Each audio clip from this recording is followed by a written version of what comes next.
আজ 18 এপ্রিল 2024। আজ সারা দেশে একযোগে পালিত হচ্ছে প্রাণী সম্পদ সপ্তাহ।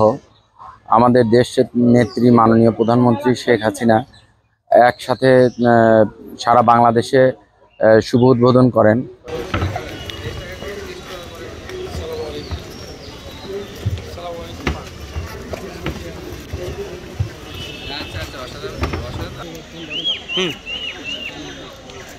चलो समझ बिस्मिल्लाह।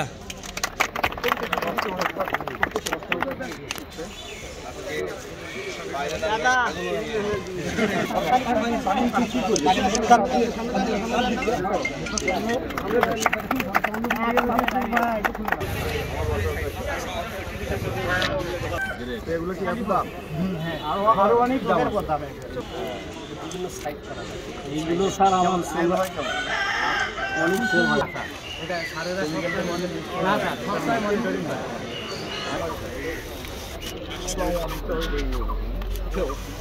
নিজের ভেটেরিনারি ডক্টর স্যার, নিজে উদ্যোক্তা হয়েছে। এই গান ডক্টরস ভেরি টু কি করেন বলেন স্যার? আমার হচ্ছে আমি মূলত ভেটেরিনারি যত আইটেম আছে ডিজিটাল আইটেম সবগুলো আমি কাজ করি। আধুনিক ডেইরি খামার প্রতিষ্ঠার জন্য যেসব ইনস্ট্রুমেন্টের দরকার, ডাক্তারদের জন্য সব ধরনের সার্জিক্যাল আছে, যেহেতু আমি নিজেও ভেটেরিনারি ডাক্তার।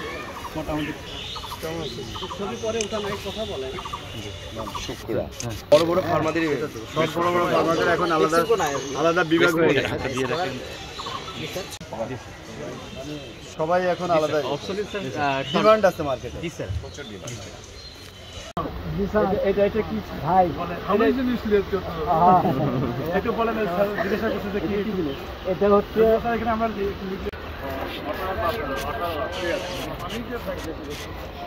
এটা দেশি জাতের ফার্ম কোনো কাটি না, এটা তো গাড়ো প্রধান অতিথি উপস্থিত, সম্মানিত বিশেষ অতিথি, আমাদের কিছু অতিথি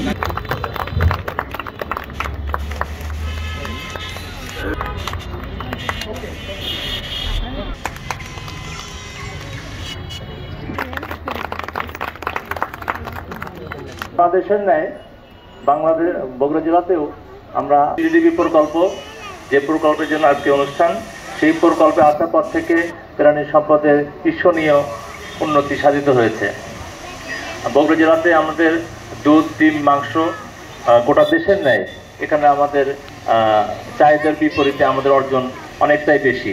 এটা সম্ভব হয়েছে এলডিপি প্রকল্পের কারণেই, এবং মাননীয় প্রধানমন্ত্রীর সুচিন্তিত পরিকল্পনার কারণে দুধ, ডিম, মাংস উৎপাদনের নিমিত্তে এলডিপি প্রকল্পটা অনুমোদন হয়েছিল। বাংলাদেশের 61টা উপজেলাতে এই প্রকল্পটা চলছে।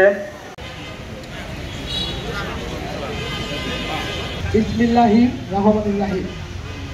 প্রাণী এগিয়ে যাচ্ছে দুর্বার গতিতে। যিনি সার্বভৌম